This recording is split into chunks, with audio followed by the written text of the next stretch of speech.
والصلاة والسلام على سيد الأنبياء والمرسلين أما بعد فأعوذ بالله من الشيطان الرجيم بسم الله الرحمن الرحيم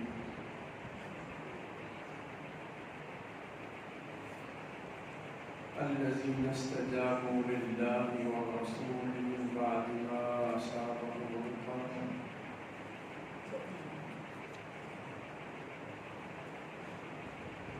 للذين أحسنوا منهم واتقوا أجر عظيم إن الله وملائكته يصلون على النبي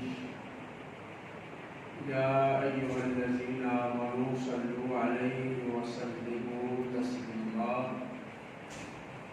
باوات بلند پڑھیے الصلاة والسلام عليك يا سيدي يا رسول الله وعلى آلك وأصحابك يا سيدي يا حبيب الله الصلاة والسلام عليك يا سيدي يا نبي الله وعلى آلك وأصحابك يا سيدي يا نور الله الصلاة والسلام عليك يا سيدي يا شفيع المذنبين وعلى آلك وأصحابك يا سيدي يا رحمة للعالمين حمد و ثنا و درود و سلام کے بعد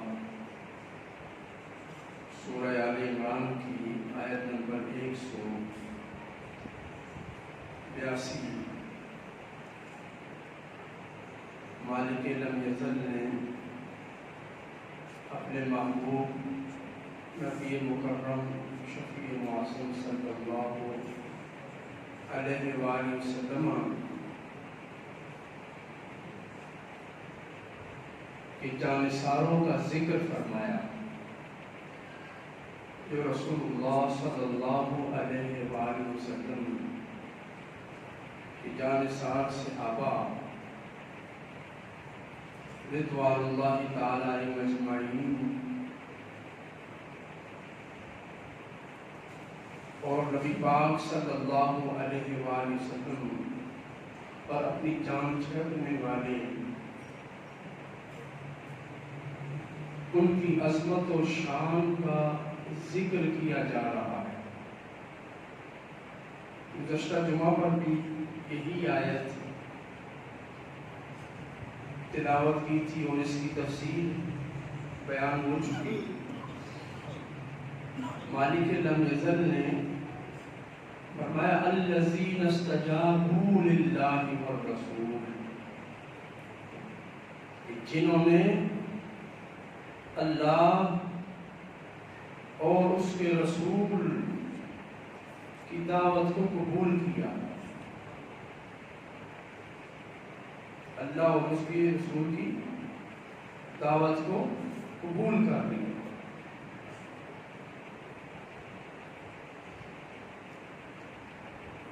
یہ وہی لوگ ہیں کہ جن سے غزوہ احد میں جلد بازی میں بربنائے تعویل طرح چھوڑنے کی غلطی ہوئی، اور پھر یہ لوگ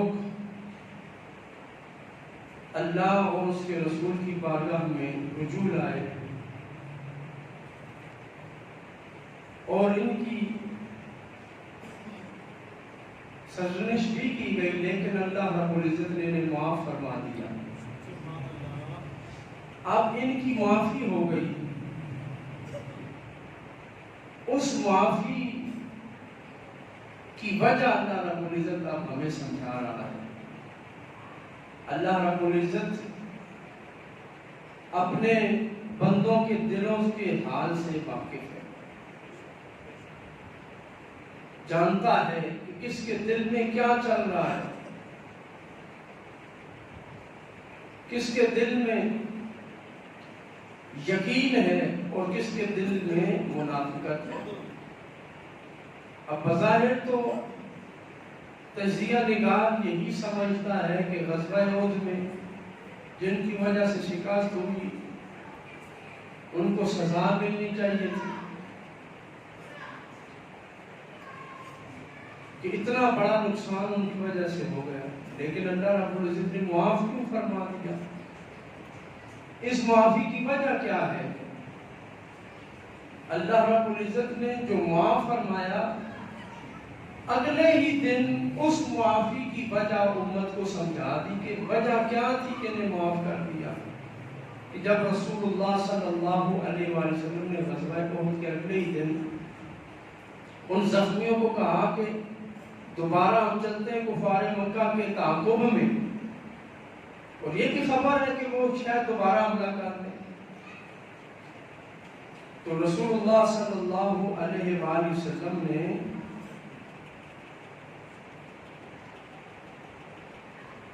فرمایا انی ذاہب، میں جا رہا ہوں، فَإِن لَّمْ يَتَّبِعْنِي أَحَدٌ لَّأُحَدِّثُ النَّاسَ، اگر میرے پیچھے کوئی بھی نہ آئے تم میں سے، پھر بھی میں ان کا تعاقب کروں گا۔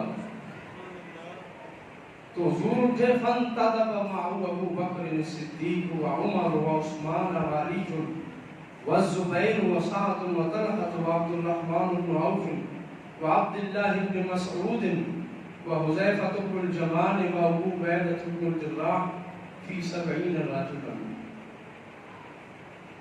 اس مجلس میں جتنے بھی بیٹھے تھے سب کے سب صحابہ، سب سے پہلے حضرت ابو بکر کھڑے ہوئے، پھر حضرت عمر، پھر حضرت عثمان، پھر حضرت علی بھی کھڑے ہوئے، حضرت زبیر، سعد، طلحہ، حضرت عبد الرحمن بن عوف، حضرت عبداللہ بن مسعود اور حضرت حذیفہ بن یمان، حضرت ابو عبیدہ بن الجراح، اور 70 کے 70 صحابہ جو اس مجلس میں موجود تھے کھڑے ہو گئے اور حضور کے پیچھے چل دیے، اور جو اعلان ہوتا گیا گلیوں میں کہ رسول اللہ صلی اللہ علیہ وآلہ وسلم کچھ فرما چکے ہیں، تو زخمی اپنے اپنے گھروں سے نکل آئے۔ اب ان زخمیوں کا اپنے زخموں سمیت، اپنے ٹوٹے ہوئے بازوؤں سمیت، اپنی لنگڑاتی ٹانگوں کے ساتھ اٹھ کھڑا ہونا، یہ اس بات کی دلیل تھا کہ ان صحابہ کے دلوں میں منافقت نہیں تھی، رسول اللہ صلی اللہ علیہ وآلہ وسلم کے سچے جانثار تھے۔ اور کل جو غزوہ احد میں جو کچھ بھی ہوا وہ بے خبری میں، لا علمی میں، اور اچانک ایک بھیڑ تھی، ششدر ہو گئے صحابہ، حیرانگی چھا گئی، کسی کو کچھ سمجھ نہ آیا کہ کیا کرنا ہے، اور وہ بھی بتقاضۂ تقدیر الہی تھا۔ بہرحال اللہ رب العزت نے اپنے محبوب کے جانثاروں کی صفائی غزوہ احد کے اگلے دن ہی پیش فرما دی کہ ان کی معافی کی وجہ یہ تھی کہ یہ کسی منافقت کی وجہ سے درہ چھوڑ کے نہیں آئے تھے، بلکہ غلط فہمی ہو گئی تھی، اور ہم احکم الحاکمین ان کے دلوں کے راز جانتے ہیں۔ من بعد ما اصابهم الکرب، انہیں وہ زخم پہنچا کہ جو روح اور جسم دونوں کو چھلنی کر دیتا ہے۔ ان کا زخم وہ ہے کہ جس زخم سے مریض اٹھ نہیں سکتا، مریض کے حوصلے ٹوٹ جاتے ہیں، دل و دماغ ساتھ چھوڑ دیتے ہیں، جسم لاغر ہو جاتے ہیں، ایسی سخت مصیبت دیکھ کر ہڈی ٹوٹ جائے تو کم از کم جڑنے میں 6 مہینے لگتے ہیں، بلکہ اس سے بھی زیادہ عرصہ لگ جاتا ہے، اور اس دور میں تو یہ سہولیات بھی نہ تھی۔ تو اللہ رب العزت نے اپنے محبوب کے جانثاروں کی اس جانثاری کا اظہار دیکھتے ہوئے فرمایا الذین استجابوا للہ والرسول، دیکھو تو صحیح کہ اللہ رسول کی دعوت کو کس طرح یہ قبول کرنے آئے۔ کس جانثاری سے قبول کر رہے ہیں، کس وقت کر رہے ہیں؟ حالانکہ شرعی عذر بھی موجود کہ بندہ مکلف تک پہ جب بیمار نہ ہو، بیمار ہو تو اللہ نے روزہ بھی معاف کر دیا جو فرض ہے، بیمار ہے تو حج بھی معاف ہے، بیمار ہے تو نماز بھی گھر میں پڑھو، جس حالت میں پڑھ سکتے ہو اس حالت میں پڑھو۔ لیکن اتنے عذر ہونے کے باوجود صحابہ نے عذر پیش نہیں کیا، صحابہ نے کوئی عذر پیش نہیں کیا۔ کوئی ایک صحابی نظر نہیں آتا جس نے کہا یا رسول اللہ صلی اللہ علیہ وسلم میں اس تعاقب میں اس لیے پیچھے رہ گیا تھا کہ میں بیمار تھا، میری ٹانگ ٹوٹی تھی، میں زخمی تھا، بلکہ وہ سارے صحابہ نکل کھڑے ہوئے۔ ایسی جانثاری کسی دنیا کے قائد اور لیڈر کو آج تک نصیب نہیں ہوئی۔ ایسے جانثار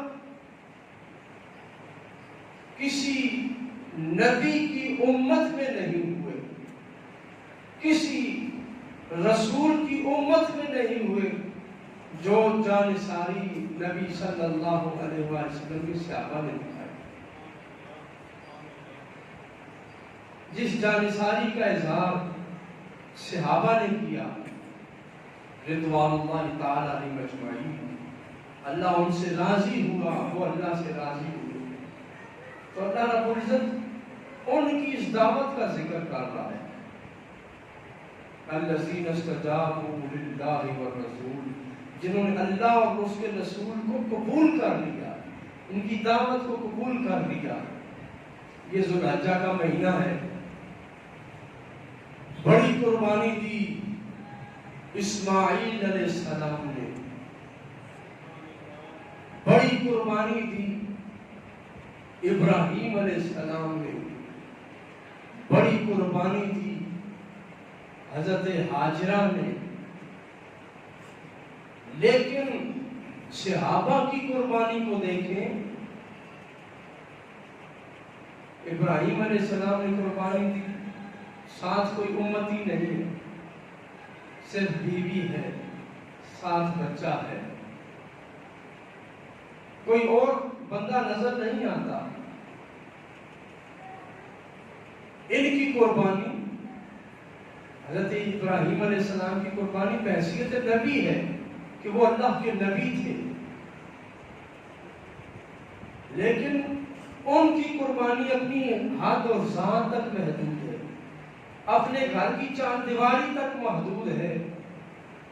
قربان جائیے رسول اللہ صلی اللہ علیہ وآلہ وسلم عظمت اور شان کے کہ آپ کی قربانی صرف گھر تک محدود نہیں ہے، بلکہ جس کو رسول اللہ کی خاص توجہ نصیب ہو گئی، جس نے حضور کا چہرہ ایک دفعہ خوش دلی سے دیکھ لیا، وہ بھی اس قربانی کی فیض سے مستفید ہو گیا، اسے بھی یہ قربانی کا جذبہ نصیب ہو گیا۔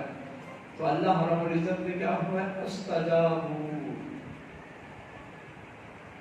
جنہوں نے اللہ رسول کی دعوت کو قبول کیا، اللہ رسول کی دعوت کا جواب دیا۔ من بعد ما اصابهم القرح، زخم لگنے کے بعد، کہ پہلے جو زخم لگے، جسم چھلنی ہوئے، وہ بھی تو اللہ رسول کے لیے قربانی تھی، لیکن اس قربانی کے بعد پھر قربانی کے لیے اٹھ کھڑا ہونا، یہ اصل صحابہ کا کمال ہے۔ یہاں تو کسی سپاہی کو چھوٹی سی گولی لگ جائے، بخار ہو جائے، زخم لگ جائے، کم از کم ایک ہفتے کی ریسٹ لیو اس کو مل جاتی ہے۔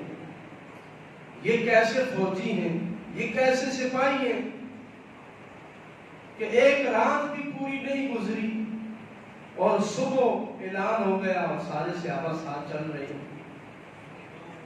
بغیر کسی چھٹی کے، بغیر کسی ریسٹ کے، گویا کہ نبی صلی اللہ علیہ وآلہ وسلم کی سنگت اور معیت، حضور کا ساتھ دینے کا جو مزہ تھا وہ تکلیف اور شدت سے بڑھ کر ان کے نزدیک نہیں تھا۔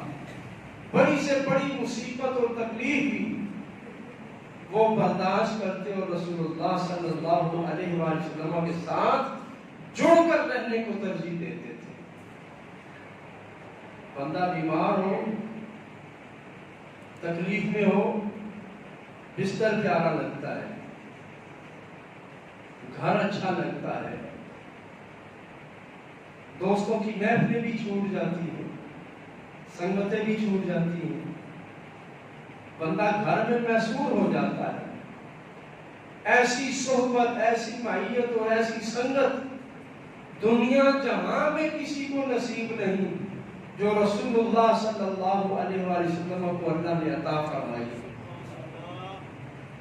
کہ اس کڑے سے کڑے وقت میں بھی ایک صحابی مکہ میں رہ گئے تھے، کسی وجہ سے ہجرت نہ کر سکے، بیمار تھے۔ تو جب آخری وقت آیا تو بیٹوں نے پوچھا ابا جان کی خواہش ہو؟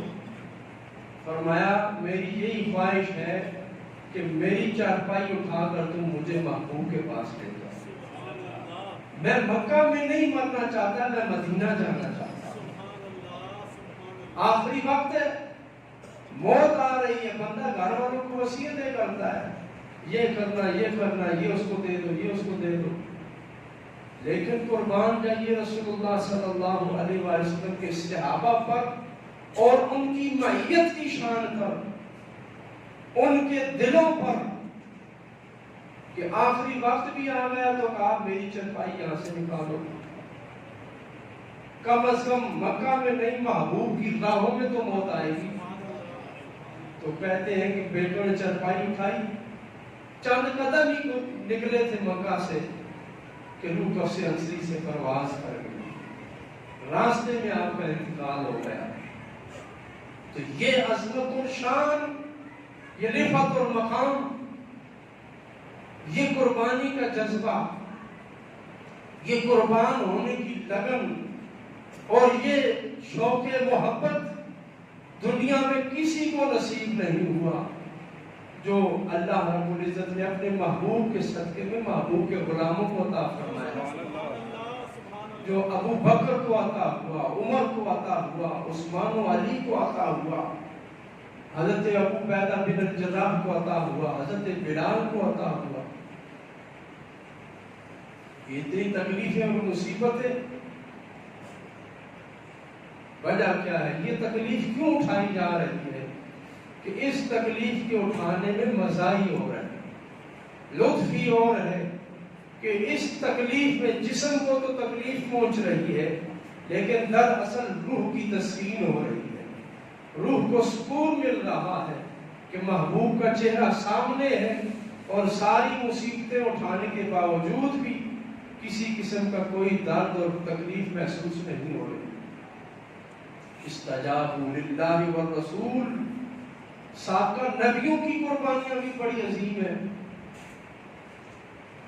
ہر نبی کی قربانی بے مثال ہے، لیکن رسول اللہ صلی اللہ علیہ وآلہ وسلم کی اپنی قربانی تو بحیثیت نبوت و رسالت ایک طرف رہی، جو آپ کی جانثار صحابہ کی قربانیاں ہیں اور جو اللہ رب العزت نے انہیں دین کی راہ میں مصیبت برداشت کرنے کا جذبہ دیا ہے، وہ بھی کسی نبی سے کم نہیں ہے، کسی بھی نبی سے کم درجے کا یہ جذبہ نہیں ہے۔ اس لیے اللہ رب العزت فرماتا ہے الذین استجابوا للہ والرسول، کمال والے تو یہ ہیں جنہوں نے اللہ رسول کی دعوت کو قبول کیا اور غزوہ احد میں تکلیف اٹھانے کے بعد پھر اگلے دن اللہ رسول کے پیچھے چل پڑے۔ احسنوا منہم، اللہ رب العزت نے انبیاء کرام کی بھی تعریفیں کی ہیں، قرآن کریم بھرا ہوا ہے، لیکن وہاں پر ان کے ہر عمل کی علیحدہ علیحدہ سے تعریف کی، وہ واقعہ بیان کیا۔ مثلا حضرت ابراہیم علیہ السلام کا واقعہ بیان کیا، وَطَلَّهُ لِلْجَبِينِ وَنَادَيْنَاهُ يَا إِبْرَاهِيمُ قَدْ صَدَّقْتَ الرُّؤْيَا إِنَّا كَذَلِكَ نَجْزِي الْمُحْسِنِينَ، ہم اسی طرح محسنین کو جزا دیتے ہیں۔ جزا کیا دی کہ نہ تو اسماعیل کو زخم پہنچنے دیا، نہ ہی ان کا خون بہا، اللہ رب العزت نے جنت سے دمبا بھیج دیا۔ ابراہیم علیہ السلام کے نقل جگر اسماعیل کے جسم کا کوئی بال بھی نہ ٹوٹا، خون کا ایک قطرہ بھی نہ بہا، اور اللہ رب العزت نے کیا کہا؟ جاؤ، صرف تمہارا جذبہ دیکھنا مقصود تھا۔ اور یہاں محبوب کے غلاموں کے خون بھی بہا دیے، 70 کی گردنیں بھی اڑا دی، جسم چھلی چھلی کر دیے۔ اور یہاں صرف اللہ رب العزت کو خود دیکھنا مقصود نہیں تھا، بلکہ یہاں اللہ ہمیں دکھانا چاہ رہا تھا کہ اگر تم صحابہ کی سیرت، صحابہ کی شخصیت اور کردار پہ انگلی اٹھانا چاہتے ہو تو پہلے اس جذبے کی کوئی مثال ڈھونڈ کے لاؤ کہ وہاں پر تو صرف خیالی تصوراتی دنیا کی بات تھی، خوابوں کی حد تک معاملات رکھے، یہاں خواب نہیں حقیقت بنا کے پیش کر دیا۔ اسماعیل علیہ السلام کی قربانی بڑی شان والی، لیکن حقیقت کی دنیا میں وہ قربانی تو ہے نہیں، کم از کم چھری چلتی، تھوڑا بہت زخم ہوتا تو حقیقت کی دنیا میں کہا جاتا کہ معاملہ ہو گیا۔ لیکن حقیقت کی دنیا میں آئے تو ہمیں صرف حقیقت نظر آتی ہے تو رسول اللہ صلی اللہ علیہ وآلہ وسلم کی ذات میں، حضور کے گھرانے میں اور حضور کے صحابہ کے دوران۔ احسنوا منہم، جنہوں نے ان میں سے حسن کارکردگی دکھائی، واتقوا اجر عظیم، ان کے لیے اجر عظیم ہے۔ وفدیناہ بذبح عظیم، ہم نے انہیں ذبح عظیم دیا۔ ایک دمبا اللہ نے بھیجا اور اللہ فرماتا ہے یہ ذبح عظیم ہے۔ صحابہ بھی چاہتے تو تعویل کر لیتے ہیں، ان کی قربانی ایک دمبا دینے سے ہو گئی تھی۔ موسیٰ علیہ السلام کی قوم کو بھی اللہ نے معاف کر دیا جنہوں نے جہاں سے انکار کیا۔ فَذَهَبْ أَنْتَ وَرَبُّكَ فَقَاتِلَا إِنَّا هَاهُنَا قَاعِدُونَ، بیٹھ گئے وہاں پر۔ تعویلیں ہو سکتی تھی لیکن رسول اللہ صلی اللہ علیہ وآلہ وسلم کے جانثار صحابہ نے حضور کے سامنے اپنی جانیں پیش کی، قربانی پیش کی، اور پھر اس کے بعد اس کو فراموش نہیں کیا بلکہ وہ قربانی کا جذبہ بڑھتے ہی چلا گیا۔ دنیا میں صحابہ اپنی جان لے کے پھیل گئے اور قربانی کی مثالیں قائم کرتے رہے، اور پھر ان قربانی، صحابہ کی قربانیاں یہ تو اپنی جگہ بڑی عظیم ہے کہ حضور کے سامنے تھی، پھر رسول اللہ صلی اللہ علیہ وآلہ وسلم کی معیت میں تھی، لڑتے ہوئے ہوئی، اچانک ہو گئی۔ اس قربانی کی بات تو سمجھ میں آتی ہے کہ اچانک شوق میں، جہاد کے ذوق میں، ولولے میں سب کچھ ہو گیا، لیکن وقت گزرنے کے ساتھ ساتھ یہ شوق، جذبہ، ولولہ ٹھنڈا پڑ جاتا ہے۔ وقت گزرنے کے ساتھ ساتھ تبدیلیاں آتی ہیں، ایک گھروں میں لڑائی ہوتی ہے تو کہا جاتا ہے تھوڑا معاملہ ٹھنڈا ہونے دو، ابھی خون گرم ہے، کوئی ایک دن بعد ٹھنڈا ہو جاتا ہے، کوئی 2 دن بعد، کوئی 3 دن بعد، مزاج میں ٹھنڈک آ جاتی ہے، خون ٹھنڈے ہو جاتے ہیں، مزاج نرم پڑ جاتے ہیں، ذہن بدل جاتے ہیں۔ لیکن قربان جائیے حضرت امام حسین رضی اللہ تعالیٰ عنہ کی قربانی کے سن 60 ہجری رسول اللہ صلی اللہ علیہ وآلہ وسلم کی وصال فرمانے کے بھی 40 سال کے بعد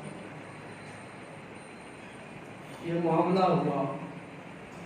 تو 40 سالوں میں تو بڑے ذہن بدل جاتے ہیں، بڑی تعمیریں ہو جاتی ہیں.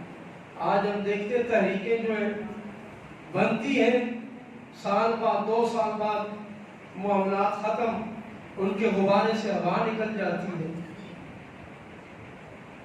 5 سال کے اندر اندر تمام وہ جذبات پھیکے پڑ جاتے ہیں. لیکن رسول اللہ صلی اللہ علیہ وآلہ وسلم نے 40 سال پہلے بتایا کہ بیٹا میرا یہ حسین بیٹا کربلا کے میدان میں شہید ہوگا. جبریل امین حاضر ہوئے. اہل بیت کے گھرانے میں یہ خبر عام تھی، لیکن بات سمجھ نہیں آتی کہ 40 سالوں میں یہ قربانی کا جذبہ ٹھنڈا کیوں نہیں ہوا. اس میں گرمائش بڑھتی چلی جا رہی ہے.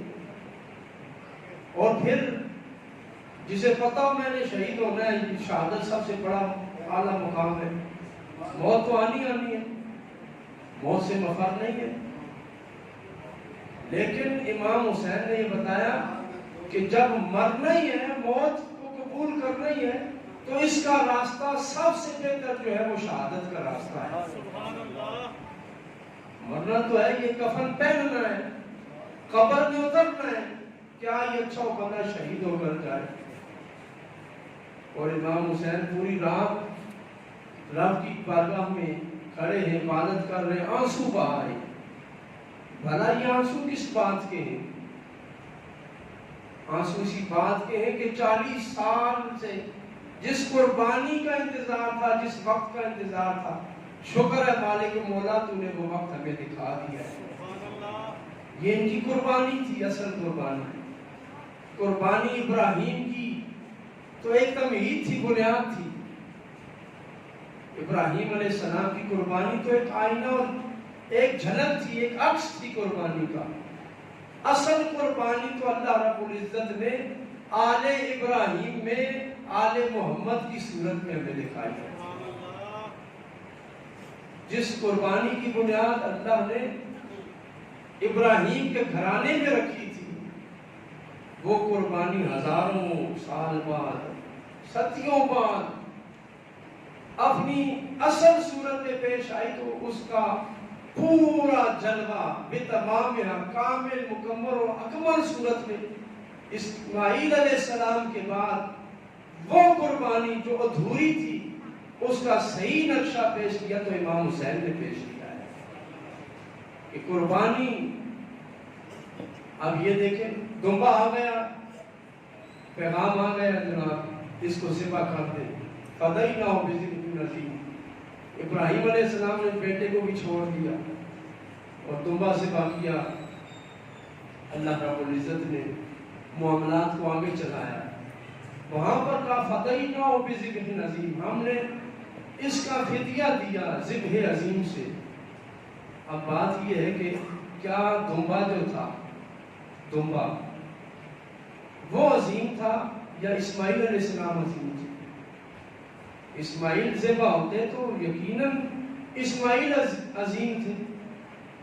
اور دیکھا جائے دمبا ایک جانور ہے، چاہے جنت کا ہی ہو، لیکن ہے تو جانور، وہ انسان سے افضل نہیں ہے.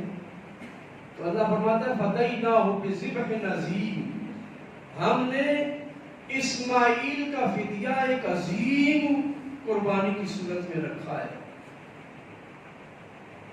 ایک عظیم. اور وہ عظیم کون تھا؟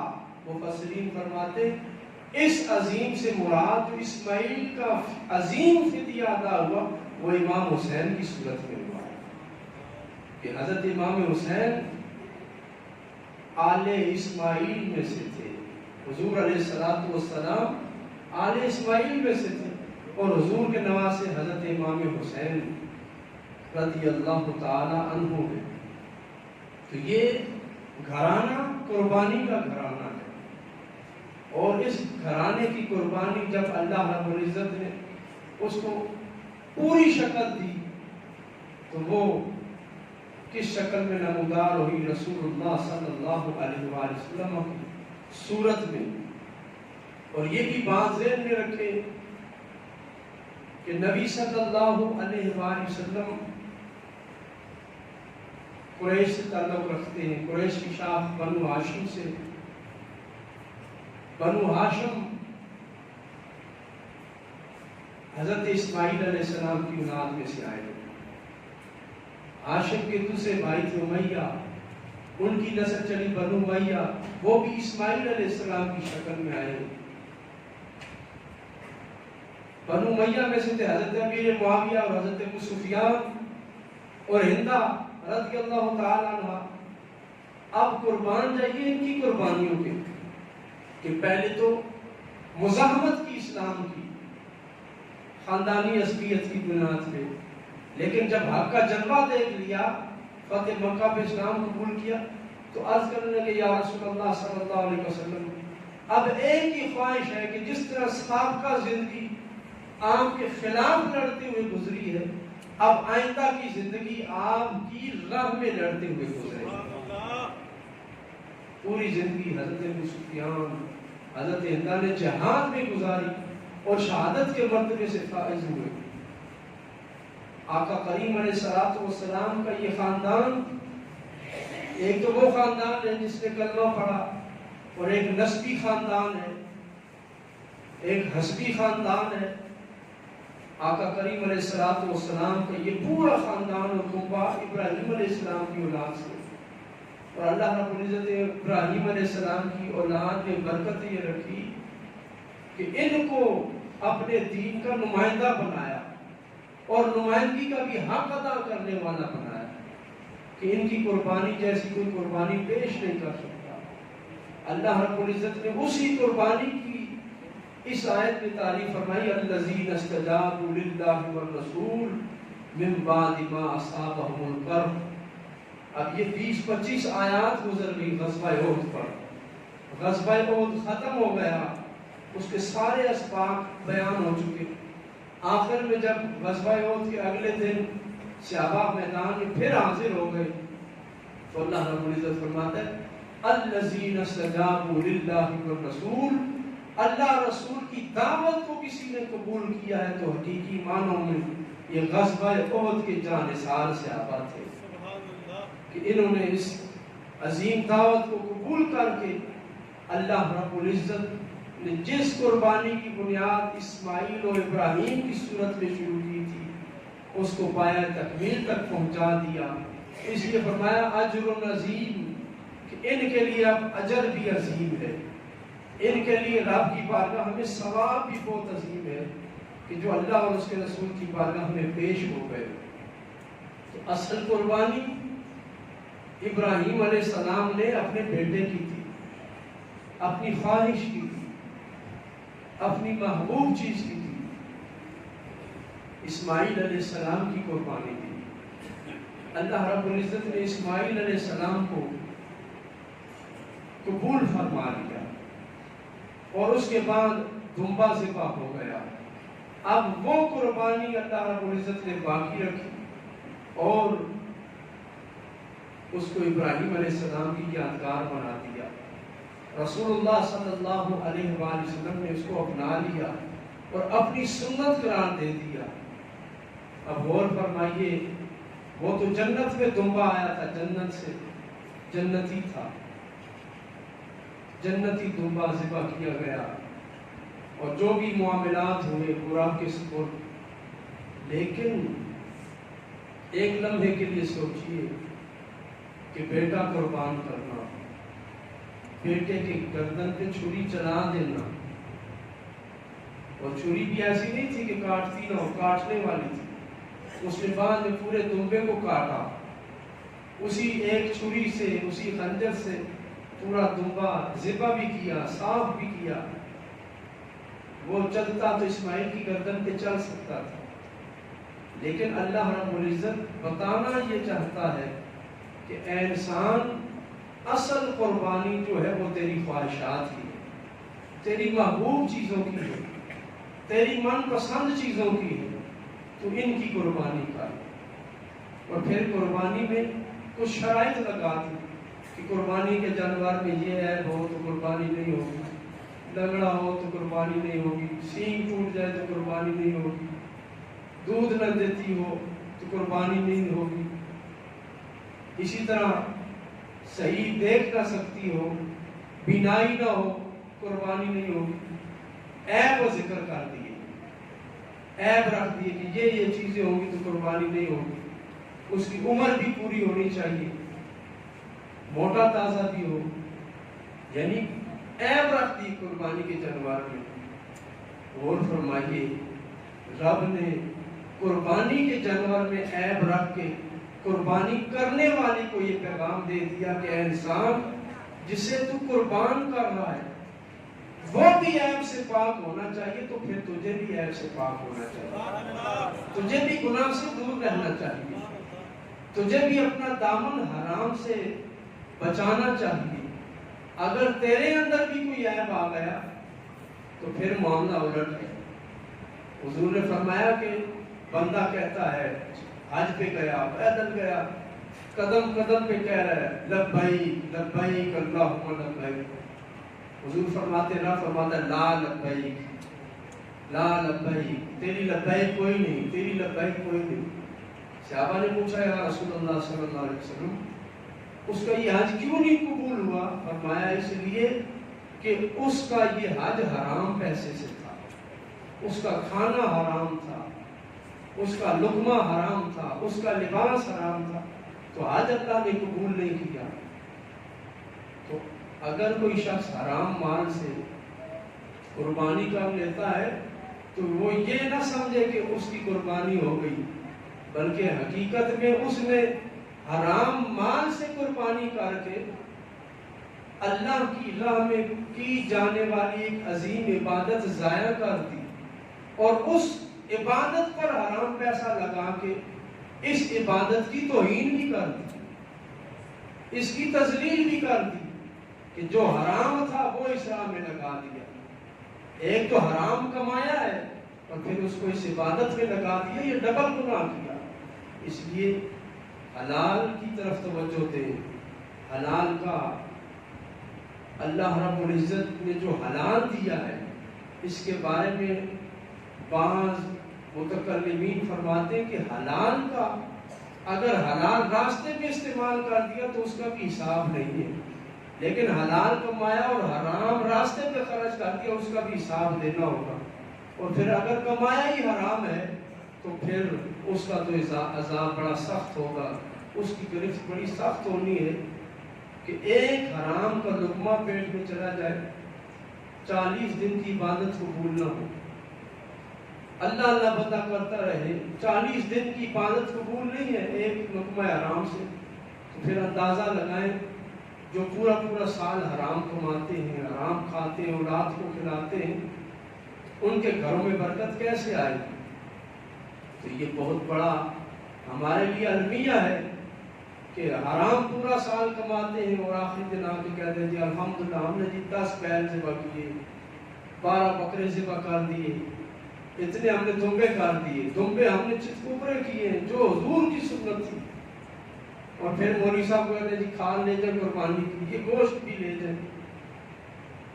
تو ایسے گوشت اور ایسی قربانی لینے والا بھی مجرم اور کرنے والا بھی مجرم ہے۔ مالک کائنات ہمیں قربانی کی اہمیت کو سمجھنے کی توفیق عطا فرمائے۔ وآخر دعوانا